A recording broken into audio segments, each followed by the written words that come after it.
Nuestra meta es brindar servicios de calidad y generar conocimiento agroambiental aplicado.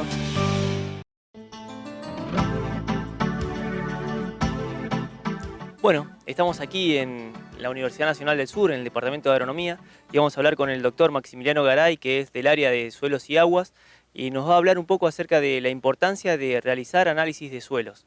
Buenos días, Maxi. Buenos días, Cristian. ¿Cómo va? Bueno, algo ya habíamos preparado y la idea es un poco contar cuál es la importancia de conocer un poco el suelo y de hacer un análisis, uno o varios análisis, acorde a las problemáticas que uno tiene o sospecha que tiene, en realidad. Bueno, primero hay que saber que uno, cuando piensa en análisis de suelo, lo primero que piensa es en análisis químico de suelo. En realidad es uno de los análisis que se pueden hacer en el suelo, pero no es el único y no es el más importante tampoco. En muchos casos puede serlo, pero hay problemas que tienen mayor difusión que los problemas de déficit nutricionales o problemas de índole simplemente química. Por ejemplo, la compactación de los subsuelos o la presencia de pisos arados o de capas compactadas, que eso ya entraría dentro de la física del suelo, y el muestreo es totalmente diferente a lo que nosotros precisamos hacer para, por ejemplo, medir la cantidad de fósforo, la concentración de fósforo que tenemos en el suelo y poder fertilizar acorde a ello. Entonces, bueno, vamos a ver que hay distintos tipos de muestreo que afrontan distintas problemáticas. Y es importante saber distinguir cuál es la problemática que a nosotros nos afecta, digamos. En general, nosotros desde aquí recomendamos que los muestreos sean sectorizados. Muchas veces nosotros nos manejamos en zonas con un relieve un poco complicado, donde hay zonas más altas, de lomas, laderas y zonas bajas, que pueden o no tener cursos de agua permanentes. Y en esos casos, la recomendación general es hacer un muestreo que sea representativo del área que nosotros queremos caracterizar. Por ejemplo, estamos caracterizando la loma, bueno, acotémonos dentro de la loma. Si estamos caracterizando la ladera y el bajo. Cada uno va a tener sus propias características, va a tener una profundidad diferente de suelo, al menos en nuestra zona. Dijimos que hay diferentes tipos de análisis para diferentes tipos de problemas. ¿Cómo nos damos cuenta de cuál es el problema que tenemos o cómo detectamos el problema en nuestro lote? Bien, es más fácil detectar un problema en lotes que ya conocemos. Entonces, bueno, los propietarios de campos que ya conocen sus lotes saben más o menos dónde tienen dificultades con profundidad de la tosca, o alguna limitante de profundidad efectiva, alguna limitante de índole química como pueden ser sales, o dificultades físicas con panes cementados o panes densificados. Panes me refiero a horizontes o capas cementadas, o si no, dificultades del tipo nutricional. Normalmente en lotes, cuando son arrendados o son alquilados, en zonas por ahí que son desconocidas, siempre es bueno tener un poco de información a la cual atenerse y hacer algún tipo de análisis, aunque sea para ver un paneo general de cuál es la situación en esos lotes que van a entrar en producción. Por ejemplo, nuestra zona, si querés empiezo un poco con lo que son los problemas de sales, los problemas de índole química. Bueno, nuestro país es un país bastante afectado por sales en general. Tenemos unas cuantas zonas de riego, a pesar de que no explotamos todas las zonas con potencial de riego. Tenemos un área salina importante y bueno, que están normalmente asociadas a las dificultades de drenaje del sistema, o ya sea una red de drenaje artificial insuficiente o zonas deprimidas que no tienen un drenaje natural que es acorde a las necesidades agrícolas ganaderas que podemos llegar a plantear nosotros como productores. En esos casos, bueno, el muestreo se diferencia un poco de lo que es el muestreo para nutrientes, para deficiencias nutricionales, y contempla el uso de barrenos, caladores, que son similares a los usados en los casos de nutrientes, pero de mayor profundidad, que llegan normalmente hasta el metro.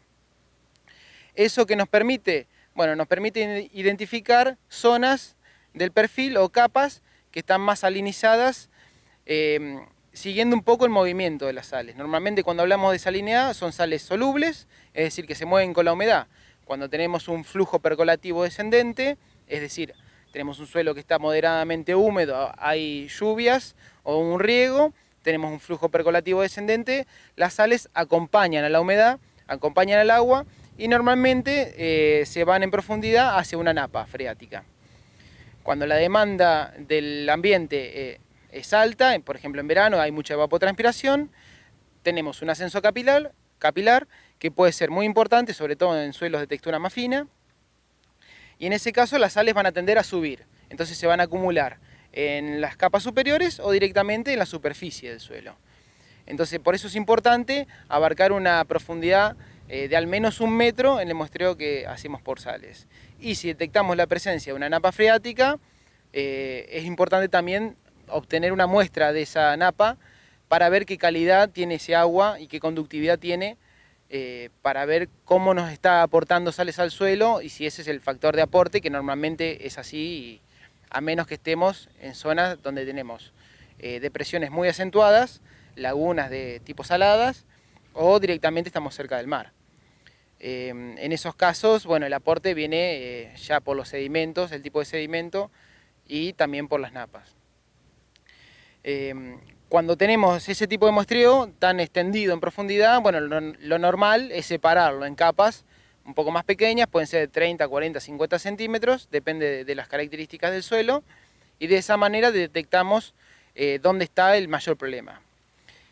No solo en lugar geográfico, sino también en qué profundidad estamos trabajando. Claro, normalmente este tipo de problemas de sales se asocian, como ya dije, a problemas de drenaje. Entonces lo vamos a tener en áreas deprimidas si nuestro campo es un poco irregular en cuanto a relieve, o extendido en todo el campo si, por ejemplo, estamos en una zona de riego como puede ser Corfo, por ejemplo. Lo que viene muy de la mano de la profundidad de la napa. Entonces ahí es más que importante la red de drenaje artificial que nosotros tengamos y mantengamos dentro del campo. Más allá del contenido de sales, que bueno, se hacen unas pruebas en el laboratorio y a modo general se considera que un extracto de saturación, que es la prueba que se hace en el laboratorio, con una conductividad eléctrica de más de 4 decisiemens, se considera salino, un suelo salino, o una capa salina, y con una conductividad menor es un suelo no salino. Independientemente de eso, los cultivos pueden verse afectados con menores tenores de sales, si son sensibles, o con mayores si son cultivos un poco más rústicos. Por ejemplo, el trigo es un cultivo que tolera un cierto contenido de sales dentro del suelo y no es tan sensible como otros, por ejemplo, cebolla. También otro parámetro a tener en cuenta es la sodicidad del suelo. O sea que junto con las pruebas de salinidad que vamos a hacer, los análisis de salinidad, también tenemos que ver si tenemos algún tipo de problema con la sodicidad. Normalmente un suelo sódico es aquel que tiene un porcentaje de sodio intercambiable mayor al 15%. Lo cual nos puede perjudicar sobre todo si tenemos texturas arcillosas, que tienen mucha cantidad de arcilla y limo. Porque lo que hace el sodio dentro del suelo es dispersar los coloides, dispersan las arcillas y dispersa la materia orgánica y va disminuyendo la capacidad de infiltración del suelo hasta generar capas que son totalmente impermeables. Entonces, cuando nosotros tenemos un problema de sodio y un suelo que ya se ve impedido por su textura en el drenaje, potenciamos el problema. Entonces, reviste mucha mayor gravedad un suelo sódico cuando es de una textura fina que cuando es de una textura más gruesa. De hecho, cuando es de textura gruesa, muchas veces ni lo percibimos a campo. Pero bueno, es importante saber que tenemos ese problema, porque afecta también al pH y la disponibilidad de nutrientes que viene asociada con la reacción del suelo, con el pH.